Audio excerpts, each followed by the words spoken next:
Assalamualaikum teman-teman. Perkenalkan, saya Karunia Rahayu Nur Aminah dengan NIM 20040254073. Di sini saya akan menjelaskan tentang keseimbangan sosial. Apa itu keseimbangan sosial? Keseimbangan sosial adalah konsep yang lahir dalam ekonomi dan sosiologi. Secara umum, adalah sistem di mana komponen mempertahankan posisi seimbang tanpa ada ketidaksetaraan besar yang dapat menjadi sumber konflik.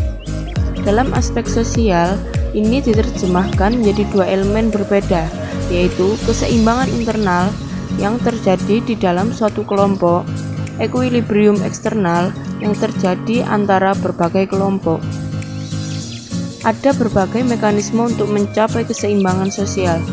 Biasanya mereka diberdayakan oleh administrasi, meskipun masyarakat sipil juga aktif berpartisipasi dalam menemukan solusi untuk ketidakseimbangan.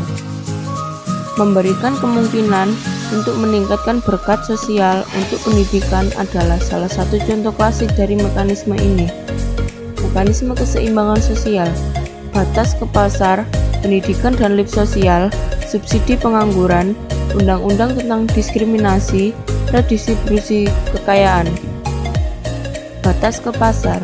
Meskipun teori klasik liberalisme ekonomi menegaskan bahwa pasar mampu mengatur dirinya sendiri, dengan demikian menguntungkan masyarakat, kenyataannya adalah bahwa pada kenyataannya tidak berfungsi seperti itu.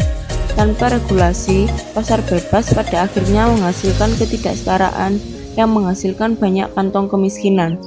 Regulasi kegiatan ekonomi yang benar dapat memperbaiki masalah ini. Kesempatan yang setara, diperlakukannya hak-hak buruh, dan kontrol harga dalam barang-barang mendasar telah menjadi mekanisme yang biasa digunakan untuk mencari keseimbangan. Pendidikan dan lift sosial.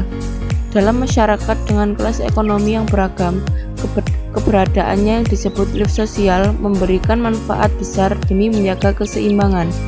Konsep ini mengacu pada perubahan lebih baik dari kondisi sosial ekonomi, misalnya bahwa seseorang dari kelas bawah memiliki pilihan untuk menjadi pengacara atau dokter.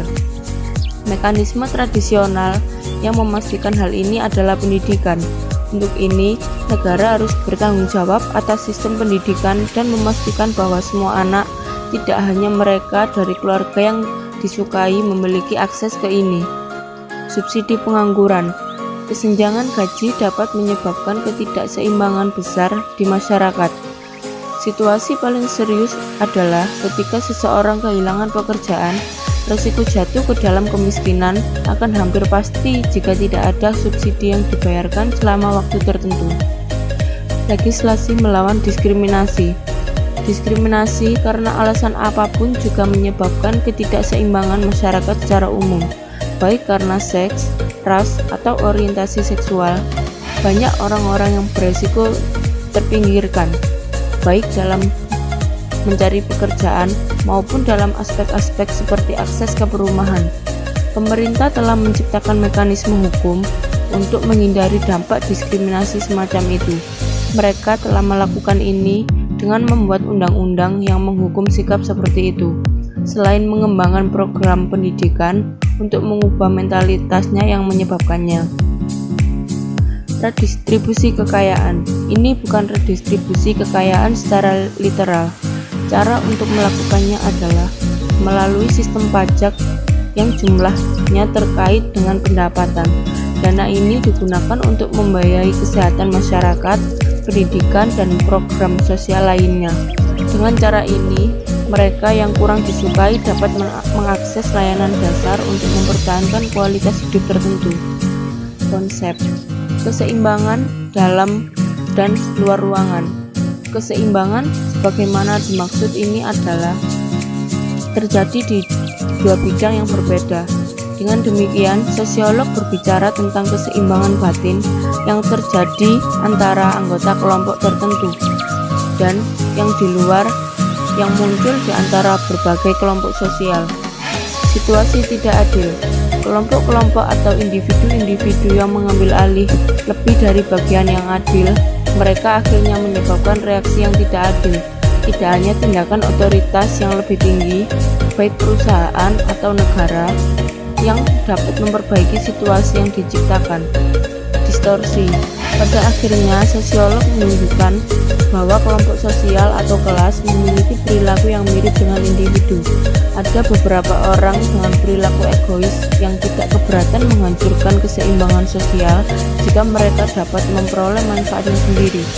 Suatu aspek yang lebih jauh mendistorsi keseimbangan adalah ketika seseorang atau kelompok muncul yang telah memperoleh manfaat, kelebihan atau prestis dengan cara oleh masyarakat lain yang dianggap tidak adil. Ketika dianggap sebagai ketidakseimbangan besar, reaksi umum akan sangat negatif. Contoh historis dari mekanisme untuk mengembalikan keseimbangan sosial. Kesepakatan baru diadvokasi oleh pemerintah Amerika Serikat setelah depresi hebat tahun 1929. Masyarakat negara itu runtuh dalam beberapa bulan. Kehancuran itu mencapai sebagian besar populasi, tapi lebih mempengaruhi pekerja yang kurang berkualitas. Secara tiba-tiba, ini tanpa kerja, tanpa bantuan dan pengembaraan dari satu negara ke negara lain untuk mencari jenis pekerjaan apapun. Mekanisme yang disetujui Presiden Roosevelt dan yang dirancang oleh ekonom Keynes terputus dengan ortodoksi ekonomi liberal pada waktu itu untuk mencoba memecahkan masalah besar. Dengan cara ini, mulai menginvestasikan uang publik di berbagai sektor ekonomi. Sebagai sampel, kita dapat menyebutkan sejumlah besar pekerjaan umum yang mulai berkembang. Itu adalah cara untuk meningkatkan lapangan kerja, bahkan jika itu dibayar oleh negara sendiri.